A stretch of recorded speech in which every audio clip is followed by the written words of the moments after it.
Hi everyone. So రీసెంట్గా మేమైతే Coorg trip వెళ్ళాము. ఇది యాక్చువల్గా సడన్ ప్లాన్ అనమాట. అందుకే ట్రైన్ కూడా ఏం బుక్ చేసుకోలేదు.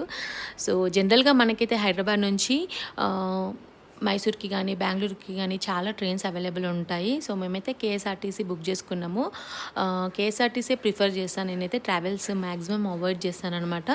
సో ఎంజీబీఎస్ నుంచి మనకి కేఎస్ఆర్టీసీ బస్సెస్ అవైలబుల్ ఉంటాయి, బెంగళూరుకైనా మైసూర్కైనా. సో మేము ఈవినింగ్ 7:15కి ఏమో ఎంజీబీఎస్లో బస్ ఎక్కాము. సో మైసూర్ రీచ్ అయ్యేసరికి మార్నింగ్ 7:30 అయింది. ఇంకా అక్కడే బ్రేక్ఫాస్ట్ చేసుకొని మళ్ళీ మైసూర్ బస్ స్టాండ్కి వచ్చేసి కూర్గు బస్ ఎక్కామన్నమాట. సో కూర్గుకి చాలా బస్సెస్ అయితే అవైలబుల్ ఉంటాయి. బెంగళూరు నుంచి అయినా మైసూర్ నుంచి అయినా చాలా హాఫ్ అన్ అవర్కి ఒకటి ఉంటుంది.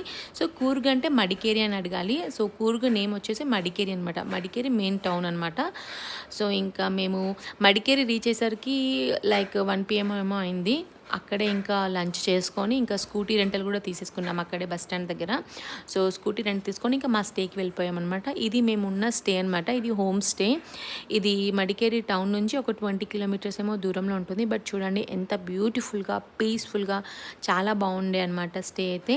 సో ఇంకా మేము వెళ్ళేసరికి ఆఫ్టర్నూన్ 3 అట్లా అయింది. ఇంకా ఆ రోజు ఏం ప్లాన్స్ పెట్టుకోలేదు, ఎందుకంటే ఆ స్టేలో ఉండడమే మాకు చాలా మంచిగా అనిపించింది, చాలా పీస్ఫుల్గా అనిపించింది. అక్కడే రిలాక్స్ అయిపోయాం అనమాట. మేము వెళ్ళేసరికి ఇంకా ఈవినింగ్ కాఫీ కూడా ఇచ్చారనమాట వాళ్ళు. కాఫీ మాత్రం చాలా బాగుండే. ఈ స్టే వచ్చేసి కాఫీ ప్లాంటేషన్ మధ్యలో అండ్ చుట్టూ హిల్స్ అలా ఉంటాయన్నమాట. చాలా బాగుండే. సో ఇది మా కూర్గు ట్రిప్ ఎలా స్టార్ట్ అయ్యామనేది నెక్స్ట్ వీడియోలో నెక్స్ట్ డే ఏం చేసామనేది షేర్ చేస్తాను.